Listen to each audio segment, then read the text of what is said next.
Hello and welcome to another vlog. It is Monday and I have this huge bag of, of parcels to take to the post office, and I'm thinking while I'm out I might just go to Target and then get some lunch and come back. But what I'm thinking for this week, and by week I mean Monday, Tuesday, and Wednesday, because Thursday starts the final weekend of Halloween weekend. So I'll be reading spooky books then. But I'm thinking for this weekend, or for this week, Monday, Tuesday, Wednesday, I want to do a series in a week vlog. And I'm thinking I need to read some of my pretty editions. So let me show you what I've got. The options. I have Poison Study by Maria V. Snyder. I have the first 3 from Fairy Loot. I have The Raven Boys by Maggie Stiefvater, and I've got 4 of those. Also, I think Fairy Loot. And I also have Percy Jackson, and I have the Nerdy Ink covers. But Illumicrate did just announce that they're doing really fancy editions of Percy Jackson. So I'm like, oh, do I need those? Maybe I should read it to find out if I need that. So these are the options, but I'm going to post them on Instagram, and I'm going to see what people vote for, and I'm going to see what I should read this week. So when I come back from being out, I will pick up whichever series that is. I need to have time to play Cult of the Lamb because I was playing last night and my whole cult died. So I need to work on that.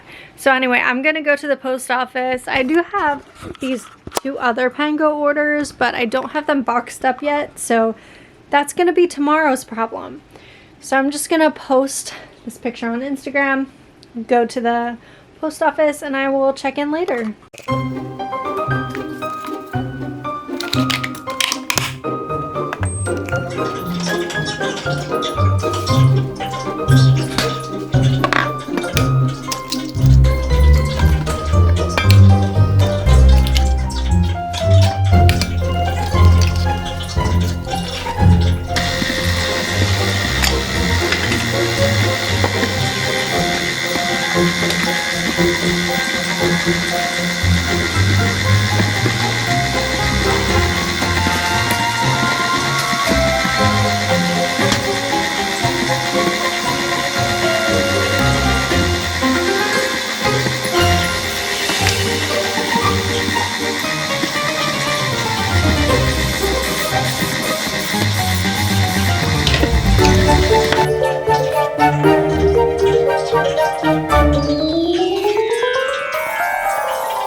So my original plan was to hold all of my parcels and book mail and do one video for the month and be like, this is my October unboxing, or my November unboxing, or whatever. But I want to open this. I want to open this so bad. And I already read the book. Look at this tape. Is that not the cutest thing? I don't even know. Obviously, I want to save that tape, and I don't want it to rip. So I'm opening this now. So this is my Brandon Sanderson box opener. At least I think that's what it's supposed to be. So we're gonna try this, and I'm gonna open this plasticky tape, the clear plastic regular tape. Yes. And then I'm gonna artfully stab the other tape. Okay. That's not bad. Not bad. There's still a good bit intact, so we're good. And let's open her up. Oh no. Oh no. Crud.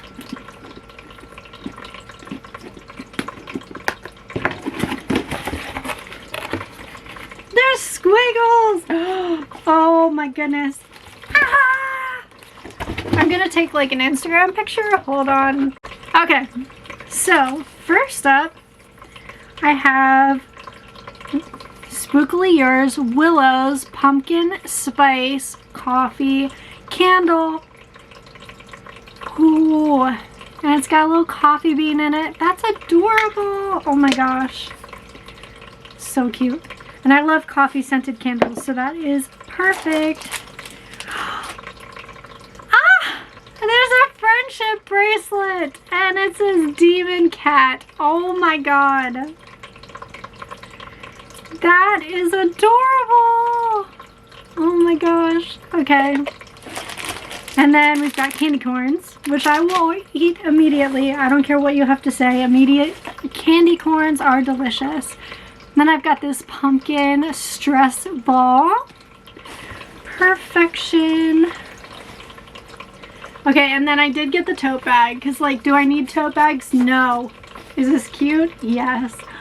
Damien's Little Witch. Spookily Yours. Ah! That is so cute. So cute. And then we've got swag. We have Purple Cat Post-notes. Okay. Ooh, and then we have some stickers. Damien's Little Witch. Ah. Hold on.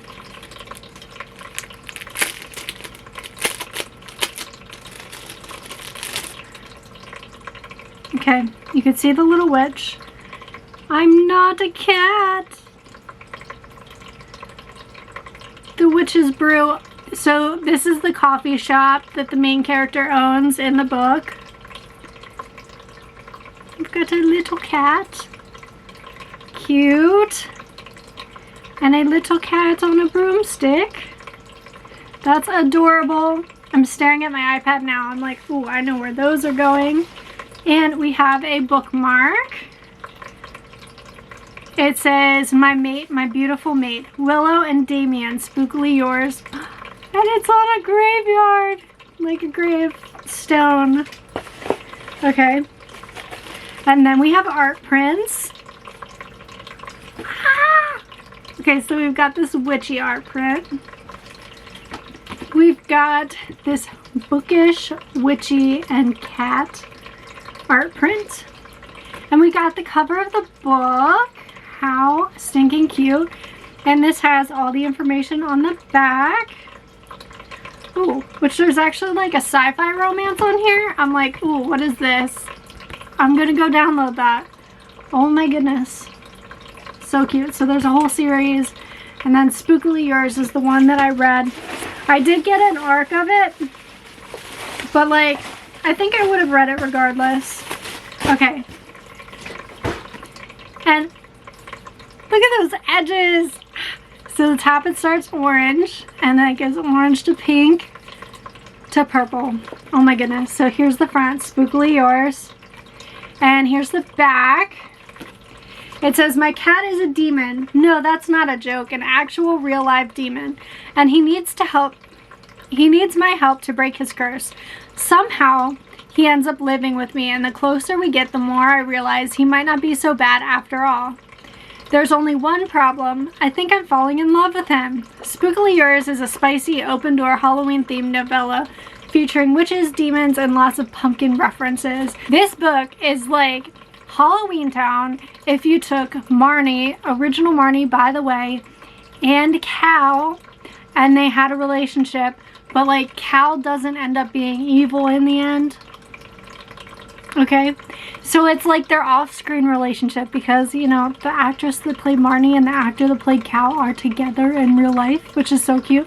But like, this is spooky because there's demons and she's a witch.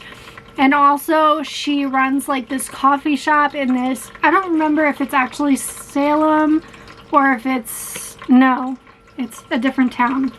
What's it called? Pleasant Grove. But it feels like a Salem-y type of place. Anyway, it's just, it's so cute. I had such a good time reading this book. I loved it. I mean, it says volumes that I bought a freaking box and a hardcover copy of a book that I read the arc of, and it's also on KU. So like, but I needed this for my shelf. And like, look at that art. How cute. And also it's signed. And she gave it vampire fangs. So this is a super short little novella. If you are looking for a Halloween romance to read, go get this one. Like, you don't have to buy the box, but like, go read it on KU. It's so worth your time.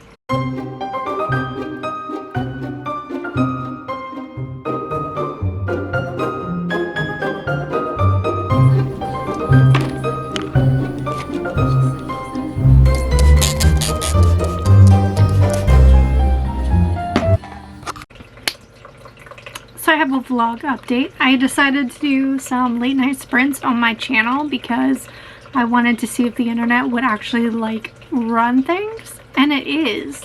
So this might have to be a thing. I'm thinking all day sprints tomorrow. Let's just bam, see if it works. It is stunning. I know this is an iPad screen, so it looks weird. I got to 50% of the High Seer by Alex Bree. This was an ARC that I have. That I did not read all of it by release day because I'm awful. So I downloaded the book on KU and I'm reading it there. I read about 25-30% before release day, and I think, do you ever enjoy something so much and then you just want to like stop, or like you slow down so you can savor it? Like, there are books that you read that you love so much that you gobble them up and you just read them super fast and it's like a blur. And then there are books that you love so much or like so much that you read them slower because you're drinking them in, you're savoring them, you want it to last forever. That was kind of happening with this book in the beginning when I started reading it. So this is a fantasy, I'm thinking romance, where we're following, I think her name is Arienne, A-U-R-I-E-N-N-E. We're gonna call her Ari because that sounds good. And she is a seer in this world. And so her magic and her sight comes through tarot cards. And that's something that I've never really read before. But there's a reason why I picked a certain series for my series in a week, because it ties in very nicely with this book, because that has tarot cards, this has tarot cards. So anyway, she can see the future, she can see people's future, she can see her own future, she can see potential futures, because of course different things can happen and the future can change. And she comes across this man named Theo, and he has a blacksmith, and he saves her from drowning basically, and then they go on a quest, and pretty much the whole first half of this book was them traveling to different kingdoms and her using her sense of sight on people, I guess, to really build trust in her and a following, because there's some sort of battle that's going to be happening. And so what I've learned through reading this is that I don't really like political fantasy that much, or should I say I want political light. Like, the politics can be happening, but I don't want a lot of them, and I don't want a lot of people that I need to like keep separate in my mind. And that's kind of what started happening towards the end of this 50% that I was reading. So I'm going into the second half, and there's a trial, and spoiler-ish alert, Ari decided that she no longer wants Theo to follow her, or she cannot follow him because she needs to save him. So it's very stereotypical fantasy, but at the same time, like, that's kind of what I want out of it. I don't know how to explain this. Right now this is feeling a 3-star, and I think it's on my fault again with the political aspect. I'm not loving that. I'm loving the magic system. I'm loving the characters. I think the world building is fantastic. It's just too political for me, for my taste. But overall, it's a fantastic book. So I have 28 minutes of this sprint left. whatever I can read in that 28 minutes is going to be what I read before I go to bed, because it's kind of late. Okay, it is Wednesday, October 20-something, 25th. So reading update time. I just finished this poetry collection that I randomly bought at Target. It's Words of a Goat Princess by Jessie Reyes, and I thought it was pretty good. It's a cute little collection. I love the illustrations in it, let's be honest. I'm here for the pictures. Look how cute. Huh. Apparently she's a singer or a rapper or something. I don't know. I got it for the goats because I've been playing Cult of the Lamb and it felt right. I don't have much to say about it. I thought the poems were pretty good. I really liked 28, Some Nights. I thought that was good. It deals a lot with like heartbreak and moving on and loving yourself, those kinds of things. Not much to say. I also did start Raven Boys by Maggie Stiefvater over the last 2 days. I got to page 120 so far. I would like to finish this today, because the last Halloween weekend starts tomorrow, so I'll be back reading spooky books and my last round of spooky books for this scary season. So thoughts about the Raven Boys. I am so sad that I did not read this when I was younger. Reading update time. So I did finish the Raven Boys last night, and this is coming out at a 3-star for me. I am so sad that maybe I didn't read it early enough in like my life, I guess, and in my fantasy romance reading life, because I really thought I was gonna love this series and I really thought I was gonna love the books, but for me they just came out, this one just came out as pretty average. I like the characters, I like the world building, I like the atmosphere. I think she does. The thing that I love, that I found that I love in books, is the idea of meshing that fantasy with the real world. So we're in a real world adjacent kind of place in this series, but there are magical things going on. There are like ghosts, I guess. There's magic, there's tarot magic, and the tarot magic is like real magic in here. And they're looking for this fault line where magic comes from, and there are prophecies and fates and those kinds of things, but these are all happening to relatively real world people in real world situations, and so I love that, and that's my favorite type of fantasy to read. This one just isn't my favorite iteration of that kind of fantasy. I will continue the series. I am going to finish it. But it's Thursday and Halloween weekend starts, so I'm just gonna have to put a pin in this and finish this next week, which is the week where I'm starting Throne of Glass, but that's okay. We can finish the series next week. Anyway, that's it for now. Bye.